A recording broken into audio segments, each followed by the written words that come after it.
Pagpapatuloy ng ating kwento. Makikita na pinagmamasdan ng dalawa ang lugar na kanilang ire-renovate. Kung saan sinasabi ni Visconde Norte na kapag natapos na nila ang pagre-renovate sa lugar ay lalabas na ang tunay na ganda nito. Dito ay nagtanong si Visconde Norte kung bakit ginawa ng Diyos ang tao na kawangis nito. Di na nagsalita si Lloyd kaya sinabi ni Visconde Norte na ito ay dahil sa ability na makagawa ng isang bagay na kakayahan na Diyos lang ang meron. Ang paglikha ng isang bagay na mula sa wala. Dagdag pa ng Visconde na gagawin niyang maganda ang garden na pinapagawa sa kanila at pagkatapos ay ituturing ang sarili na parang isang Diyos. Tila namamangha naman si Lloyd habang patuloy na nakikinig sa mga sinasabi ng Visconde. Pero biglang palitan niyo sa malademonyong itsura ang ating bida. Habang sinasabi na, sasamantalahin niya ang pagkakataong ito para mapakinabangan ang Visconde at dito niya rin iaasa ang lahat ng trabaho. At dito ay paalis na ang Visconde para dumalo sa special na pagpupulong at sinabi kay Lloyd na, dahil sa wala kang alam sa trabaho na ito. Mas mabuti na wag ka nalang manggialam. Sabay tawa ng Visconde, pero si Lloyd ay pakumbaba na humingi ng paumanhin dahil sa kanyang kakulangan sa kaalaman sa trabaho pero sinabi niya na magsisikap siya para maka-attend din sa mga special na meeting gaya ng Visconde. At masayang umalis ang Visconde habang pasayaw-sayaw pa. At dito ay napangiti ang ating bida at sinabi na walang oras para maupo at maghintay lang. Kaya tinawag niya ang kanyang mga summon na sila, Pudong, Banggol, Hamang, Joming Tamad at si Bibiong. At sila ay nagsimula na maglaro. A wild Bibiong appeared sabi ni Lloyd. Sabay utos kay Pudong ng Pudong Thunderbolt, at umakting naman si Bibiong na tila na kuryente. Samantala habang naglalaro ang mga mag-amo, ay makikita na mabilis naman na tumatakbo si Javier papalapit sa kinaroroonan ng ating bida. Pero ganun pa man ay patuloy pa rin si Lloyd sa pakikipaglaro sa kanyang mga summon. At makikita na enjoy ang ungas nating bida sa ginagawa habang sinasabi na napakasaya ng ganitong buhay, pero naputol ang kasiyahan nang biglang dumating si Javier. At sinabi kay Lloyd na ang Reyna ay paparating at papunta ito sa kinalalagyan nila. Kaya mabilis na naglatag ng lamesa at inilabas ang mga dokumento at naupo na tila hirap na hirap sa kanyang ginagawa. Pagdating ng Reyna ay mabilis na nagpatira pa ang ating bida para magbigay galang at bumati sa pagdating nito. Nagtanong ang Reyna at sinabi kung naglalaro lang si Lloyd dito sa lugar na ito. Kaya medyo pinagpawisan ang ating bida. Sinabi ng Reyna kung ginagawa bang tanga ni Lloyd si Visconde Norte pero sinabi rin ng Reyna na, ang commoner ay hindi basta-basta nagiging Visconde kahit pa magaling ito sa kanyang ginagawa, at dito ay tuluyan ng tumutulo ang pawis ng ating bida habang iniisip kung nagsumbong ba ang Visconde sa Reyna. At dito ay nagkaroon ng flashback kung saan nagre-report si Visconde Norte kay Reyna Alicia. At dito ay inireport nga nito ang pinapagawa ng Reyna kung saan ang isang buto ng dragon ay nakayuko at nakaharap sa estatwa ng Reyna. At ang waterway kung saan maaaring sumakay ng bangka ang mga tao para makita ang ganda ng view.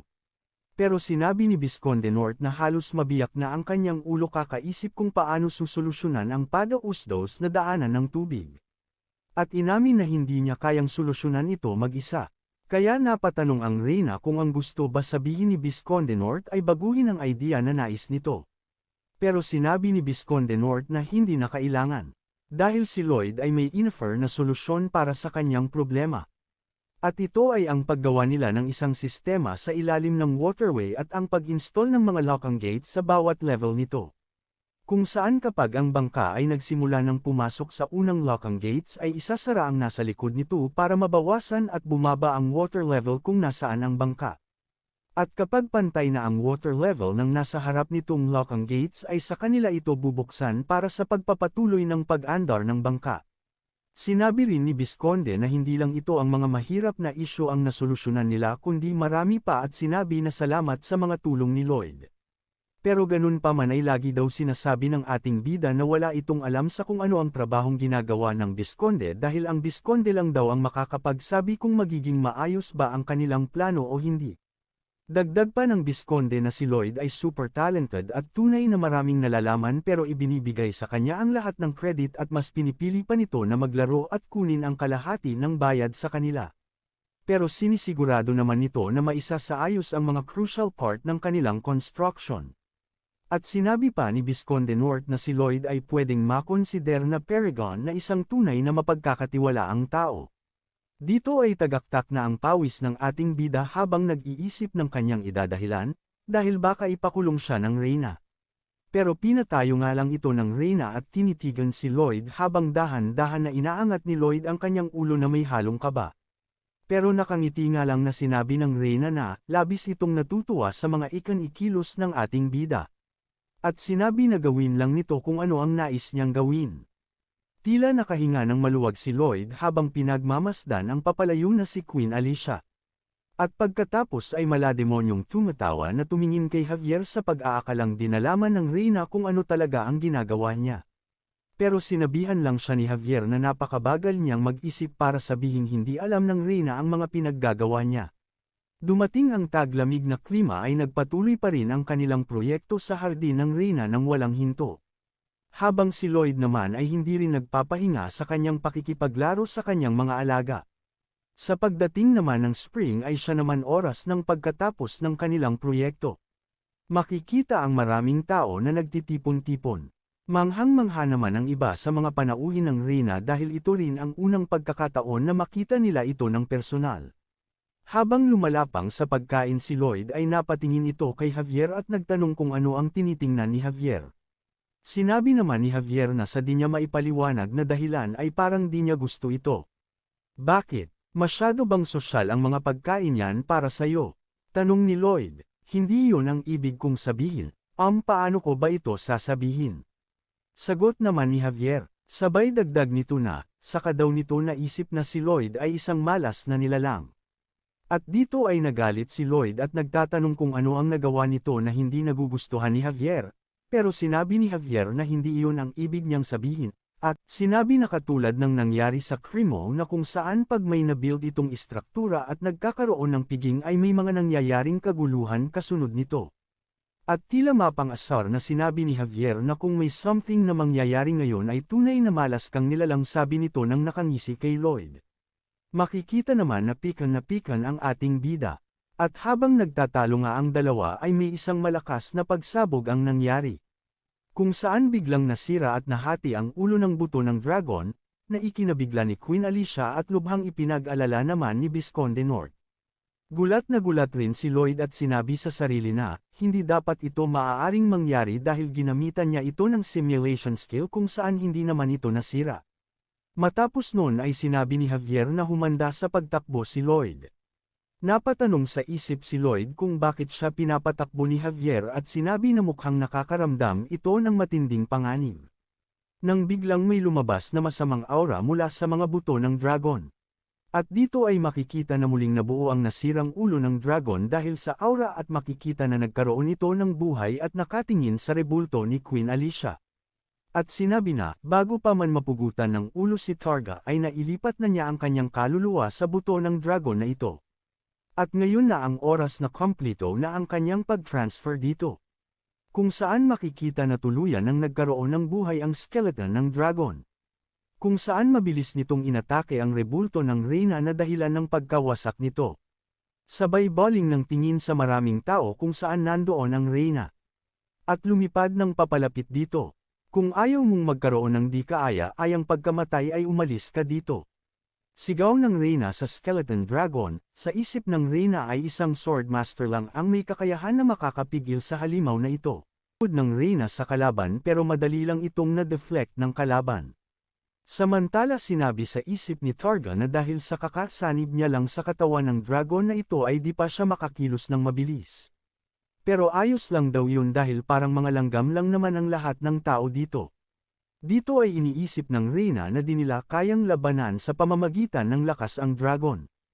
Kaya naisip nito na tawagin si Lloyd sa pag-akala na makakaisip ito ng paraan kung paano tatalunin ang kalaban. Pero paglingon niya ay nakita niya na mabilis na kumakaripas ng takbo si Lloyd papalayo sa nangyayaring kaguluhan. Kaya tila nawala sa ulirat ang Reyna. Pero muli itong sumigaw at sa pagkakataong ito ay tinawag niya si Javier. Pero paglingon nito ay nakita niya rin ito na kumakaripas ng takbo kasunod ng kanyang Master Lloyd. Kaya mas lalong nawala sa ulirat ang Reyna. Nagpatuloy sa mabilis na pagtakbo ang dalawa na animoy nasa isang competition ng track and field. Galing talaga ng ating bida napakabilis tumakbo. Hahaha. Habang tumatakbo ang dalawa ay nagsalita si Javier at sinabi na, kung sila ay tatakbo palayo ay hindi makukuha ni Lloyd ang bayad para sa kanilang construction. Sumagot naman si Lloyd na kung pera lang ba ang iniisip ni Javier. Dahil sa pagkakataong ito ay mas mahalaga na mabuhay sila. Tila nabaliktad yata sa isip ni Javier. At agad na tumigil sa pagtakbo. Kaya tinanong ni Lloyd kung bakit ito tumigil. Sumagot naman si Javier na, kung hindi nila pipigilan ng halimaw na ito ay malalagay sa panganib ang buong bayan. At sinabi rin nito na kailangan niya protektahan ang pinagkakakitaan ni Lloyd. Pero mabilis na nagpatuloy si Lloyd sa pagtakbo habang sinasabi na, 100 times na mas malakas ang mana ng kalaban kesa kay Javier.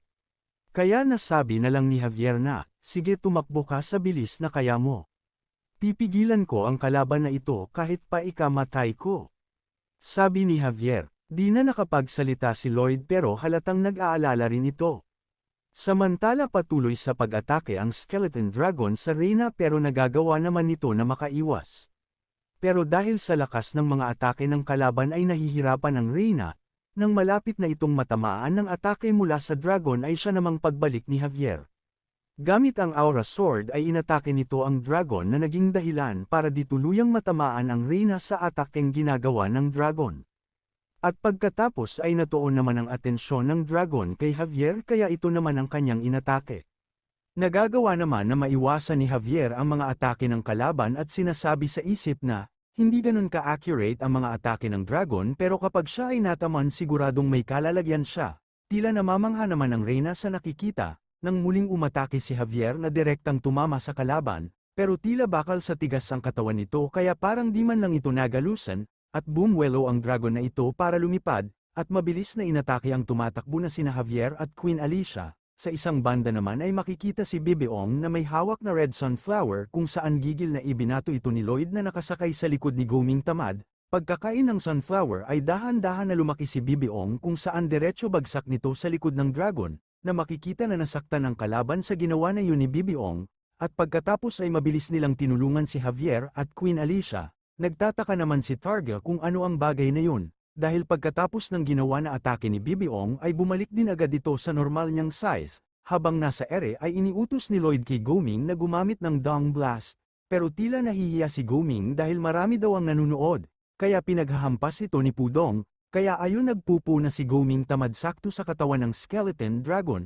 tila nainsulto naman si Targa sa ginawang yun ni Goming kaya mas lalo itong nagwala sa galit, dahil dito ay nagtanong si Queen Alicia kay Lloyd kung ano ang pinaplano nito, na sinagot naman ng ating bida na, it's either go big or go home, at sila ay mabilis na lumipad ng pagkataas-taas at sinabi ni Lloyd na dadalhin niya ito sa isang tao na mas malakas kesa sa halimaw na ito para lumaban, ang Dragon King. Kaya naman kung gusto mo na masubaybayan ang ating kwento ay i-open mo lang ang notification bell pagkatapos mo na mag-subscribe.